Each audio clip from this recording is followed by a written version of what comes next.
Welcome, everyone, to another episode of the Strange, Dark, and Related podcast. I am your host, Elfie, and with me today are the Relateds. So today's topic is quite an exciting one, but before we jump into it, let's start with our question of the day. So what is a conspiracy theory that you 100% believe in?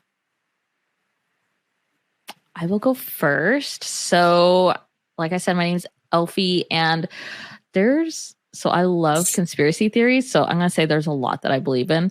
But I definitely believe in aliens. I think there are aliens. Whether or not they come to Earth, I'm not sure about that part yet, but I 1,000% believe that there's like life out there on other planets. I don't think that we are the only life in the entire existence of everything. I agree with you. This is Willow. I agree that there is life out there. Otherwise, that'd be a really sad existence. And my conspiracy theory that I believe that is true is that Epstein did not kill himself. Fair. Mm-hmm. I believe that too.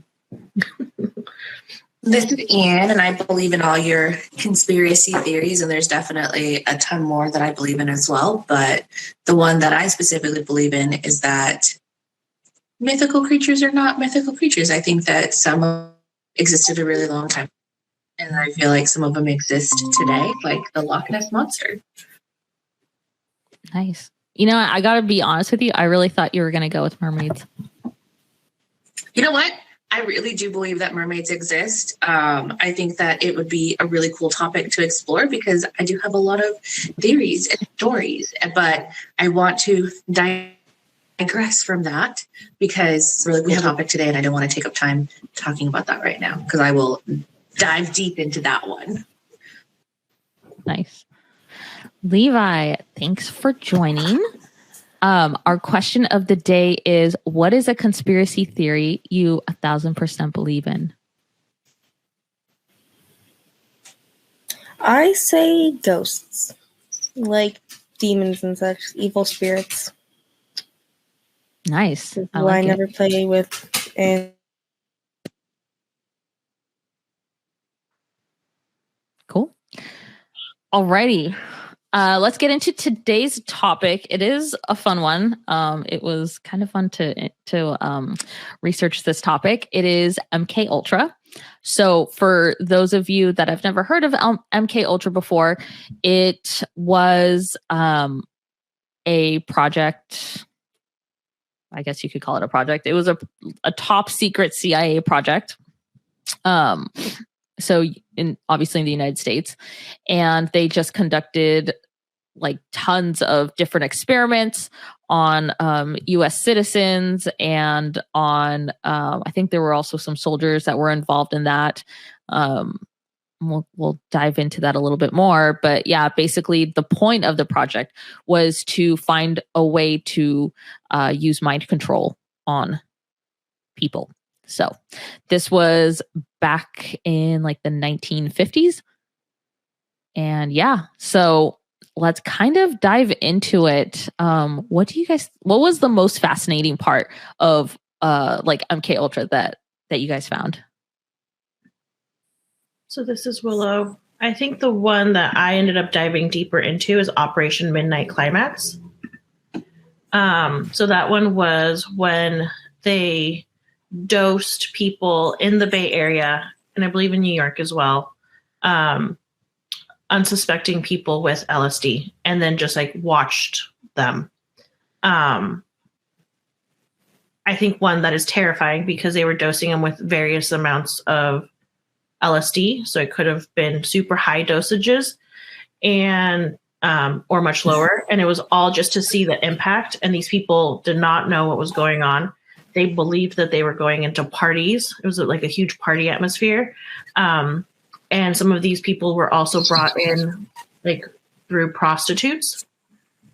And then they were trying to see if like the objective was to see if like for mind control, for to study mind control, sexual behavior, also like brainwashing and gaining control over enemy spies, and protecting agents, and then also being able to use it as chemical warfare to be able to poison food to create confusion, anxiety, and fear. And I think one of the things that I found kind of scary is an agent named George White wrote to Gottlieb. I don't know how to pronounce his name. He was the person that was in charge of the program. And he said, "Of course, I'm a very minor missionary, actually a heretic, but I toiled wholeheartedly in the vineyards because it was fun, fun, fun. Where else could a red-blooded American boy lie, kill, cheat, steal, deceive, rape, and pillage with the sanction and blessing of the All-Highest?" So the fact that this was going on in like the 50s, 60s, and 70s, it really makes you wonder how much did this impact counterculture? Because like if you think about the Grateful Dead and like counterculture, like the hippies and all of that stuff, that was all in San Francisco. And this is at the same time that these experimentations on the population were happening. So like what was the impact of the population as a whole?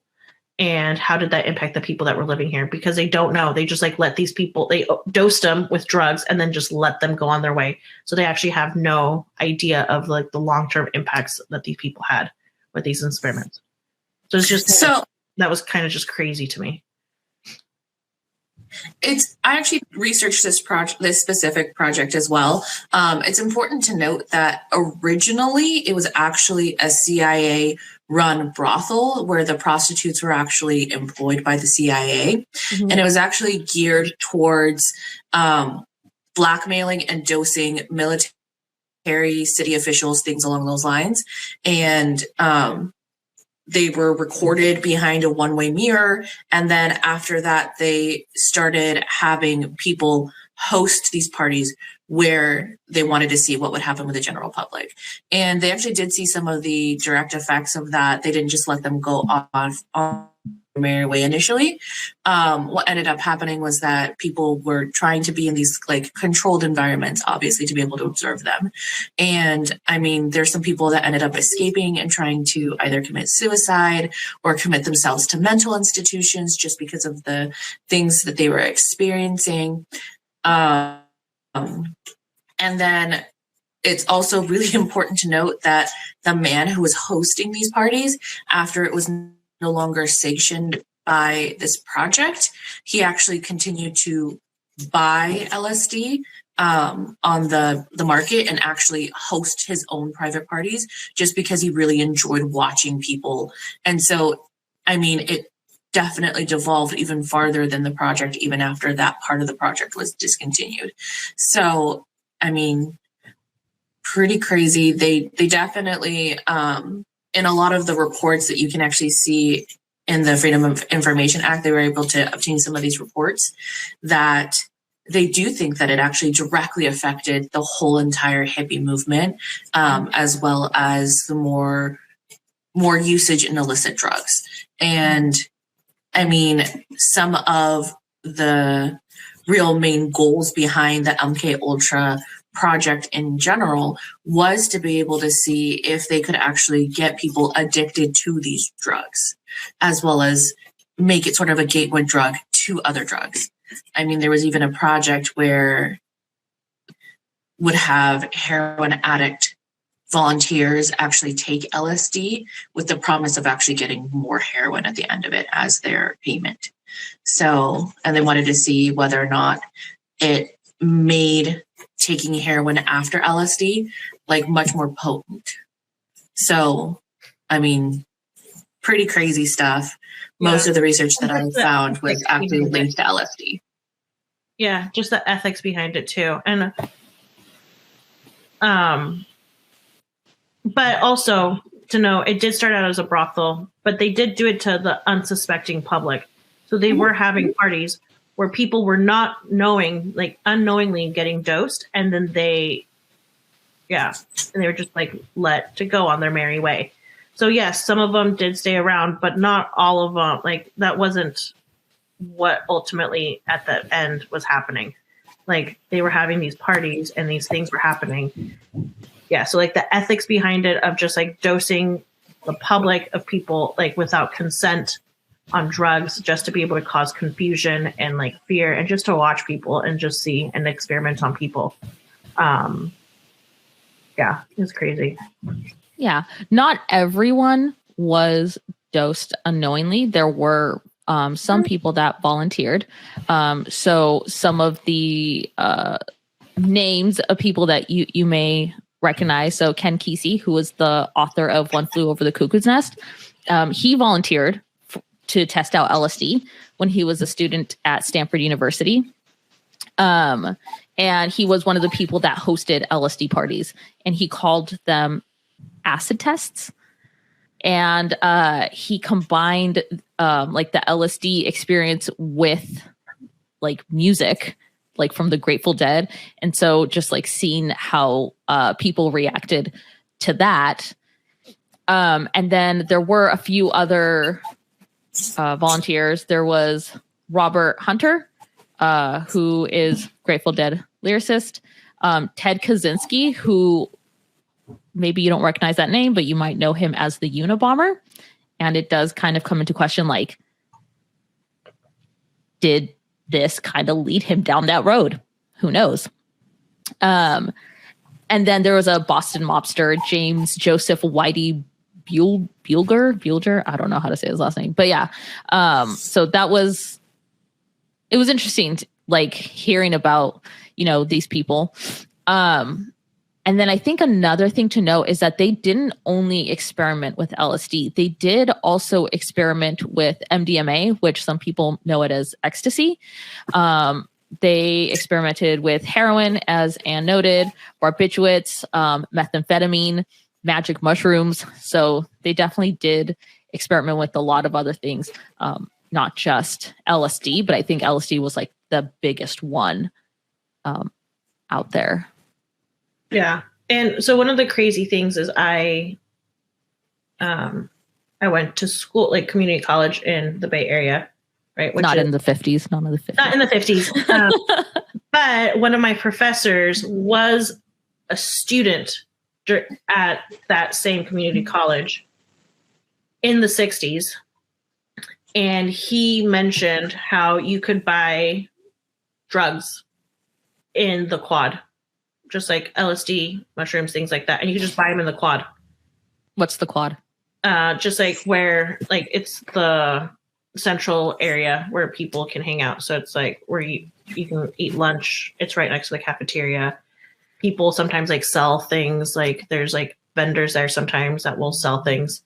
But yeah, you just like buy it there. Like no big deal. Yeah, that's pretty crazy. Yeah, he said it was a very different world back then. Yeah, I can only imagine. I think one of the things that I found the most interesting was the story of Frank Olson. So for those of you that don't know, Frank Olson was a scientist that worked for the CIA. And, he started off because he really wanted to have an impact. He wanted to, help his country and, try to making sure that, his country is safe, and he wanted to do his part. So he joined this project to help with that. And he started realizing what they were doing, and he did not feel really good about it. He was like, we're drugging people and they don't know that they're being drugged. Like, this isn't a great feeling. Like, I feel like this isn't right. And how are we really protecting the American people by like doing this to them? It was basically the opposite of what he had signed up for. And he showed up at a party that they had. It was like I guess like employee like get together, company parties, or CIA party. And he showed up, and his drink, along with others, it wasn't just him, but his drink was spiked with LSD. And he was not doing well. For those of you that don't know, when you do LSD, it's not good to go into it with the not good mindset. Like if you are going to do it, you want to have like a good mindset, be feeling good. Otherwise you can have a really bad trip, and bad things can happen. You can definitely, self-harm is one of the results of having a bad trip. And he was already not feeling great about, what they were doing. So he wasn't in a really great mindset. He had a really tough time. They did tell him after he had finished his beverage that, they told everyone like, hey, all of you that ordered alcohol, your drinks were spiked with LSD. And I think there was only one person at that retreat that didn't drink alcohol. And so he was the only one that didn't get, his drink didn't get laced with LSD. And, Frank wasn't doing well, and he was going to check himself into a hospital, and he was staying at a hotel with one of his coworkers. And the interesting thing is that there was a phone call that came into Frank's hotel room. Again, he was sharing it with a coworker, and they were making sure that he was okay. But a phone call came in. What was said on the phone call was, yes, unfortunately, he has passed. And the other person said, yes, that's very unfortunate. That phone call came in before Frank was found deceased. So very interesting little tidbit there. Frank was supposedly, he fell out of the window from his New York City hotel room. They called it a suicide, but no one really understands how that can happen. He has a roommate there with him. Like, how would this roommate not stop him? How does he go from he would have to take like a really big jumping start to get through, to get to where he had landed. And but they at first deemed it a suicide. His son ended up saying, you know what? Many years had gone by. He was like, you know what? I don't think this was a suicide. Knowing my dad, I really don't think he would have done that. He was going to check himself into a hospital to get help. He was going to seek help. He didn't want to die, obviously. And so they did a second autopsy on him. And they found that it actually looked as though he had been hit in the head with something. And so there's a theory that the CIA had him killed because he wasn't willing to play ball with what they were doing. He felt like what they were doing was wrong, and they deemed him to be a risk. So, there's a conspiracy theory, which I 1,000% believe in, that he was murdered by the CIA. The CIA awarded Olson's family a settlement of $750,000, which translated to today's money, it's about $3 million. It's a little over $3 million. And he received, the family received a personal apology from President Gerald Ford and the CIA director at the time, who was William Colby. So that was really interesting. I also wonder what other information Frank knew, and if he had intention of revealing what had happened, and maybe that's why he was killed. Who knows? But yeah, that was a really tragic story that came from MK Ultra. And we heard about Frank Olson, but it makes me wonder, were there other scientists or other employees that had been working that were deemed as threats, and they were just killed off, and it was deemed a suicide? So, or an accident. Yeah. Quote unquote. Yeah. Well, I mean, there's one other story of one other CIA employee who he had his morning coffee dosed, and he ended up committing suicide. Well, committing suicide. Who really knows what happened? I mean, did you guys also read the fact that the director of MK Ultra ended up demanding that, saying that all of the records be destroyed about a year before the Freedom of Act Freedom of Information Act ended up getting passed.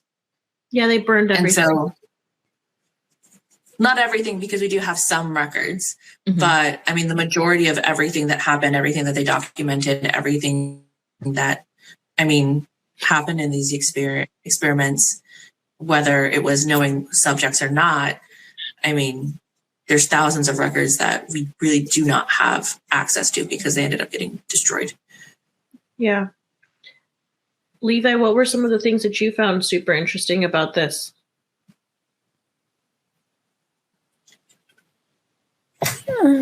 Okay, so I found some other things. I found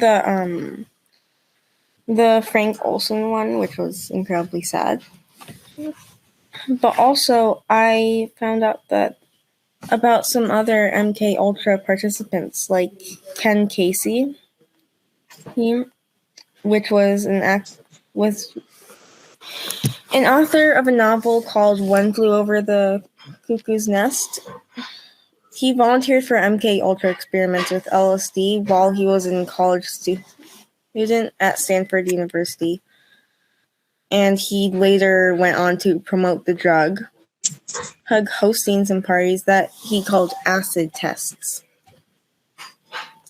And those were combined drug use with musical performances by bands and psychedelic effects such as fluorescent paint and black lights. So yeah. But I also found the church committee, which was how the CIA had conducted a non-consensual drug experiments and illegal spying operations on U.S. citizens, which brought long suppressed details about MK Ultra to light. By the church committee? Oh, I hadn't read about the church committee. Yeah.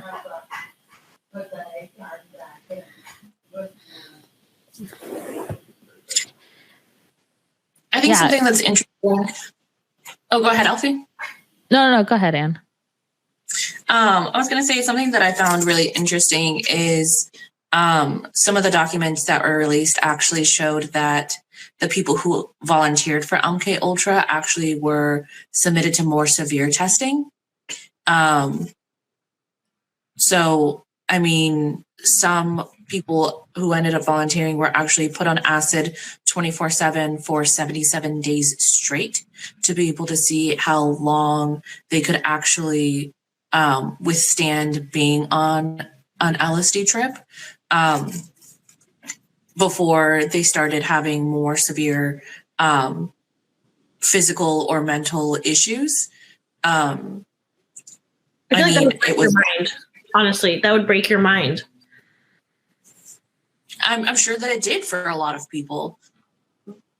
What ended up happening, I mean, some of the unsuspecting, well, looking at the documents, it actually shows that the first civilians that they ended up doing these tests on were actually prison inmates, prostitutes, the homeless, institutions. So, I mean, these people who really obviously cannot advocate for themselves very well, they're the ones who were subjected to it first. And it's even clearly stated in the documents that that was the reason why they were selected in the first place, was because there wasn't going to be anybody to advocate for them. And they were kind of considered the drug system. Nobody really cared what happened to them at all in general. So, I mean, you see that happening, and I mean, it's really sad, but I mean, it's the reality of the fact. And yeah, it's horrible. Yeah. It's horrible that they're using these people that are less fortunate. Yeah. Another thing that I found interesting was that LSD was, when it was created, I forget what the scientist was actually trying to create. I can't remember what it was, but he was like trying to create like this drug for something. And he ended up accidentally creating LSD, and he found out about it because some of it got on his skin, and then he obviously started feeling the effects, and he was like, whoa, this is like kind of cool. And he started taking more and more for himself, but eventually the CIA found out about it, and I wish I had written it down, but they purchased literally all the LSD that this scientist had created, all of it, for MK Ultra. And it was like millions of dollars worth of LSD that he purchased from this guy. And you have to remember, this is back in the 50s. So like $1 million is a lot of money. Oh yeah, that's a ton. 500. If 500,000 is 3 million. 750,000 was like about 3 million. Yeah. Yeah. Like that's insane. Oh, and it looks like LSD originally what he was trying to obtain was a respiratory and circulatory stimulant. So that was the original. That's what he was trying to study. Yeah, but he ended up accidentally creating LSD. So yeah, I was like, whoa, that is a lot of LSD. And of course they had to use it on all of these subjects. And so, $1 million worth of LSD, that's a lot of LSD to get through. Yeah, so that was really interesting to learn about that. It was, what a trip. I mean, when you look at the description of what the objective of MK Ultra originally was, I mean, it's crazy all the objectives that they originally had. Like, they wanted it to be originally like a truth serum to be able to determine whether or not people were actually loyal to the United States. I mean, this is right at the beginning of the Cold War. So testing people's loyalty was definitely like one of the objectives, but it was also to be able to see how to make other drugs more potent, how to make sort of to test the bounds of the mind of like how much abuse can somebody take. Is it going to change the way that they react to certain things? What's the level of LSD that you can take before it starts messing with your brain chemistry? Because some people ended up becoming like epileptic because of it, having convulsions and seizure-like symptoms. They wanted to see whether or not it would cause mental deformities or psychological deformities in the children of subjects that have been dosed with LSD. To be able to see whether or not it would make vaccines more potent, so they would be subjecting these subjects to a whole bunch of different like illnesses, to be able to see whether or not they would be more susceptible to it or less susceptible to it. I mean, the bounds and reaches of the project was actually a lot farther than just seeing how these people would react on these drugs. I mean, there's a lot of test subjects that ended up going way farther than we could even possibly imagine. And that's just based off of the few records that even survived the purging of all of the records of this project. Yeah, and that was back in the 50s. I don't know. It is worrisome, right? That these experiments were going on and it was being done to people unknowingly, people that just were not aware, all to be able to get better warfare, like better at different things for war, right? And then just experimenting on citizens, regardless of them being prostitutes or homeless or just a random person that someone met and brought to a party. Like, it doesn't matter. Like, the fact that this was done without people's consent, and also the level that they took it to with people that did give their consent, right? And at what point are you able to essentially pull the plug and say, like, I don't want to do this anymore?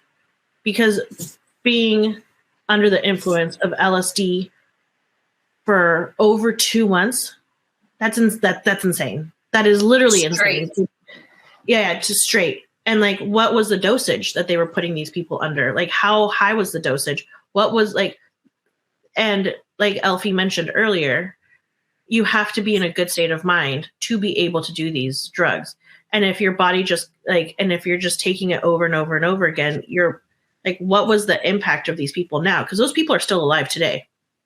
Well, some of them, like they could very well be alive today, right?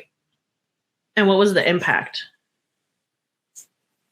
And but also, like, what was the impact on their children? Right? What was the impact, like, long term? Like, what did it have any type of changes to their DNA? Did it have any type of changes to their RNA? Did it have any type of, like, obviously people who are mentally disturbed because of this weren't going to be great parents, right? So how much did it feed into the mental health crisis that we currently have? I mean, these were also people, I mean, this was happening at schools. So it was students that were taking it. It was teachers that were taking it as well. Yeah. So, I mean, we're looking at like the education system, like how did that get affected? I mean, we're talking about people who ended up going through this being in their 70s to 90s. And also, and this isn't uneducated people that are taking this. These are kids at Stanford, at Berkeley. Like, these are not uneducated students. So it's really hitting like all facets of demographics, right? It's hitting all sorts of demographics. It's hitting students that are intelligent, go to good schools. I'm going to say well-educated instead of intelligent. I'm going to say well-educated people. Background is very different. And then it's hitting also people that are homeless, in jails, prostitutes, and probably people in between too. Like literally everyone. So people in mental institutions too, people that can't advocate for themselves, that are there for like seeking help for their mental health, and they are institutionally abused, which is terrible. Yeah. And so go ahead, Elfie. So I think, Anne, you bring up actually a really great point regarding the mental health crisis that we're in today. And you're right. I think there could have been a huge impact on that, especially given the fact that back in the day, saying like, hey, I need help with my mental health. That was like a big no-no. Like no one talked about mental health. If you were depressed, like sucks, like you just get through it or you kill yourself. Like that's just how it is. Like nobody talked about it, right? Going to see a therapist was like very taboo. If you did, then you did it secretly, So yeah, I think who knows like what kind of impact that had. And especially since we do not have a lot of those documents, it is hard to say like how many people were impacted by this, right? What exactly was done to these people. So yeah, very, very interesting. Also very sad. Yeah. And scary. It's scary and sad that this happened. And like the ramifications that this had on society as a whole, especially in the Bay Area and in the US and New York. I think New York. New York, big. Yeah, New York, and I think Boston might have been. So it was Marin County in general, which I think also had. I think Marin County has a military base, or used to have a military base. And for those people who don't know, Marin is right north of San Francisco. So it's on the other side of the Golden Gate Bridge. So it's the connection between San Francisco and Marin County is the Golden Gate Bridge. It's right north of it. Yeah. So the documents that I was able to research specifically said New York, San Francisco, and then Marin County. Right. And Marin County experiments were mostly on military enlisted, as well as their families. So I think there was one that didn't really have very I didn't think reliable source, because it was just kind of like one of those ones that was just like casually mentioned, but I couldn't find anything apart from that. But that LSD was actually put into the drinking water. to be able to see how it affected the populace as a whole. Wow. So, I mean, is it possible? I mean, absolutely, just because the records were destroyed. I don't know how much credence to give it, just because the source that I read it from, again, mentioned it casually. There was not information that I was able to like get from it. So but just something it did specifically state that. Something to keep in mind then is Marin County is also where Napa is. If they're putting it into the drinking water, going into the wine. Like, is that going into the wine? Like, are they watering these grapes with like LSD laced water? I mean, I don't know how the water system works. I don't either. But I don't know if they would be using drinking water to water the grapes. I don't know, but depending on how they put it in drinking water, you know what I mean? Yeah. Yeah, I don't know. I don't know. But like I said, I don't know how much credence to actually put into it. Obviously, it's kind of like iffy, and I couldn't find anything else about it. But it was interesting. It's an interesting concept to even just to explore, like what would happen if something like that ended up happening, where it did get put into like water for the general populace to actually drink.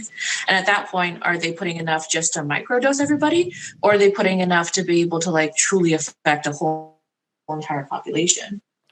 So that's a very good question. And I think one thing that kind of shocked me was how confidently they did this.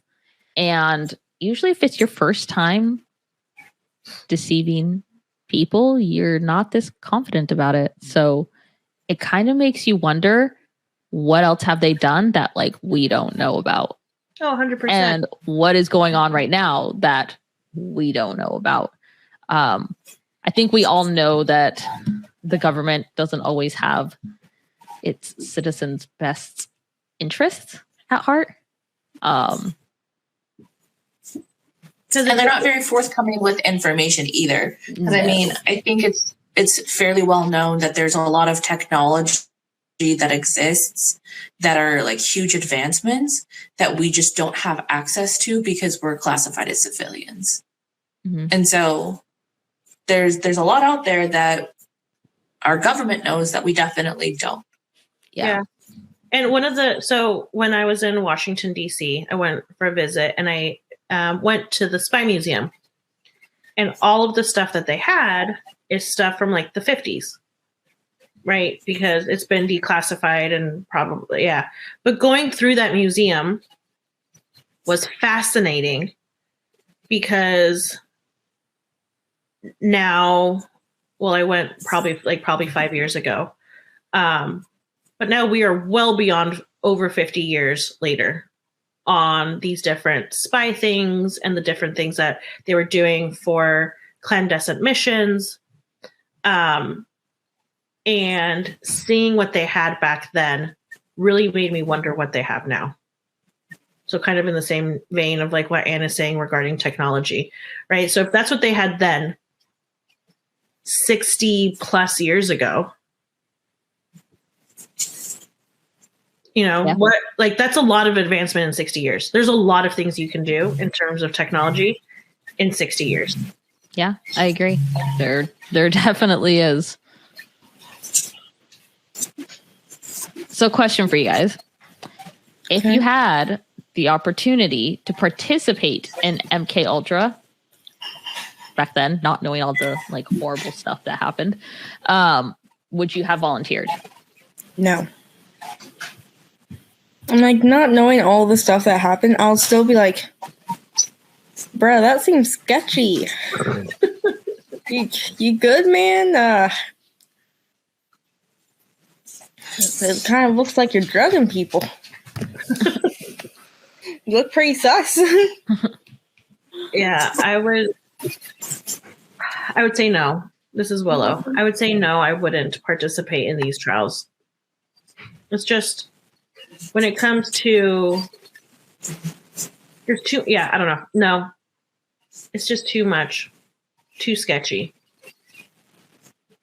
But I mean, would you have thought it, like, you think it's sketchy now, but would you have thought it was sketchy back then? Like they're selling it at school. So it's like. Yeah, probably. because due to having PCOS, I have been approached to do different types of trials. Right. But did they tell people they were trials? I think they were just saying like, oh, here's this thing that you can have. I don't think they were telling people that it was a trial. For experiments, I think that they were, when they were like getting people, because that's how it started, right? Like they were first dosing. At first, it ended up being this crazy thing of just like dose parties, right? But it didn't start out as that. There were like scientific experiments that they were doing. I think they were telling people like, do you want to like help us find a way like to use mind control against the enemy? Yeah, I don't think they were saying like, hey, you want to try this I don't think experimental we're going drug? into specifics. Yeah, I don't think they were giving the specifics. No, because if I still wouldn't. Because if you're saying like, do you want to help us find out mind control? Do you want to help? You know what I mean? Like, absolutely not. Sure, it would be interesting. I would like to see what you learn out of it, but do I want to be a participant in that? 100% no. No, I don't. Okay. Yeah, like you could, but this is like, but they could say like, yeah, want some mind control stuff? I'll just be like, no thanks. You're probably gonna mind control me, and then send me off to war. I mean, I don't think they can send you off to war, but yeah. What about you, Anne? This is Anne. I don't think I would. I mean, I would be really hesitant to participate in any type of trial type of situation now. I mean, at the same time, like, I kind of feel like I kind of already did. Not to be like too political or anything, but with like the whole entire vaccine and not really knowing all of the side effects, I feel like I kind of already did it in some type of way. So who knows? Maybe I was MK Ultra'd in a certain way. But I don't know. I think that like volunteering for these type of things is like, you genuinely do not know what's really going into your body. I mean, unless you're the one who's actually making it and you're the one who's injecting it directly into your body or dosing yourself, like you really don't know what is actually happening, what's going to happen. And I mean, if you're part of these trials, I mean, it is to figure out what is going to happen to humans. So I don't think that I would really voluntarily want to be a guinea pig in that way. Fair. So I think it's hard for me to say if I would or if I wouldn't, simply because it was different times back then. And I feel like a lot of what I know today, I may not have known back then, right? Knowing that, the government did do like a lot of experiments and not all of them were very ethical. So I think like knowing what I know today outside of like, everything with MK Ultra, just knowing that like, the government's not always truthful and they don't always have your best interests at heart. No, I would not have signed up for it. But back then, if I didn't know that and I truly thought I was helping my country, who knows? I may have volunteered and been like, you know what? Yeah, if I can help my country, like why not? I mean, so you bring up a really fair point, just because thinking about the political and socio environment back then, I mean, we just came out of World War II, started the Cold War. I mean, there was a lot of really big push for patriotism. And I mean, that's when I believe, I could have my dates wrong. So if somebody in the comments wants to correct me, you're more than welcome to. But I believe that's actually when we started saying the Pledge of Allegiance in school. And so there was a really big push for patriotism at that time. It was something that was very well indoctrinated into all of us. And so I think that plus these clinical trials a lot of time have some type of monetary incentive, and people were coming out of the Great Depression.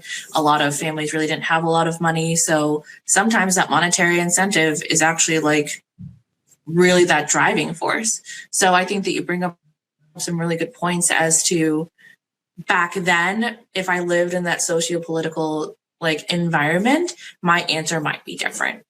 And Obviously, my opinion is just what's based off of today and the knowledge and information that I have today in regards to things that have happened in the past.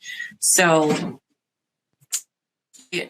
I might have participated in it, and my answer might have been different if I lived through that time period.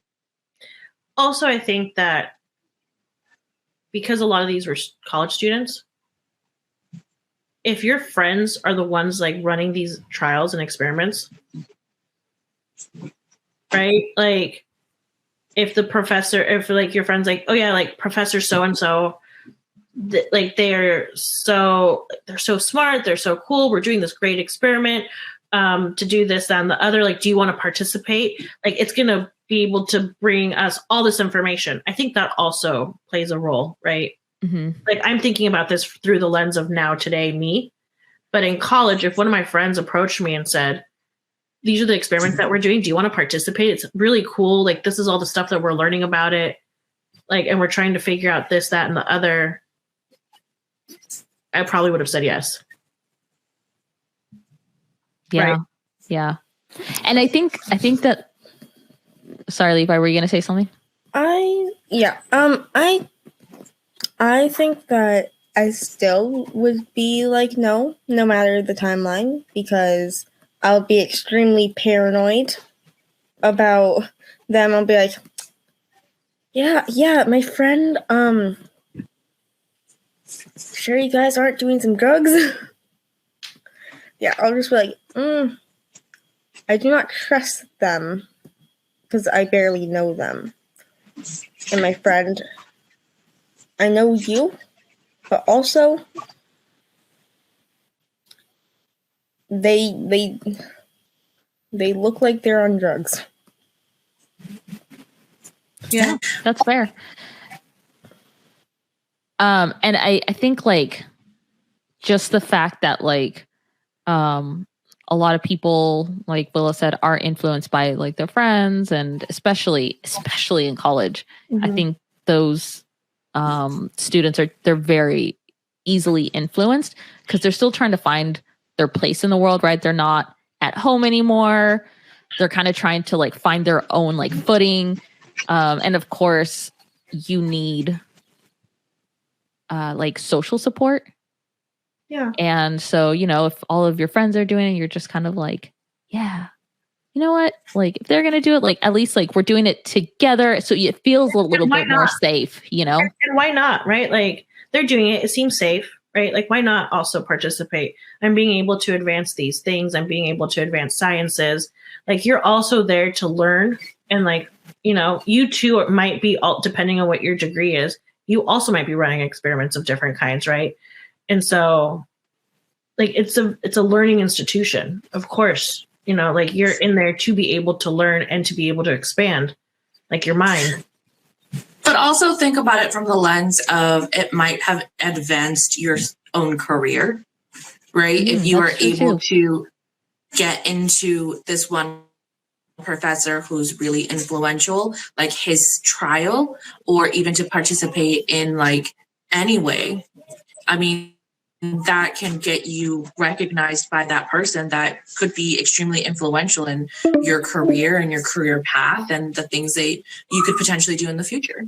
Yeah. I mean, thinking about it from that lens too, sometimes you just want to do anything to be able to further your ability to advance in your career and your studies, or noticed by the professors. Yeah, and get like your master's or PhD or whatever it is that you're trying to do.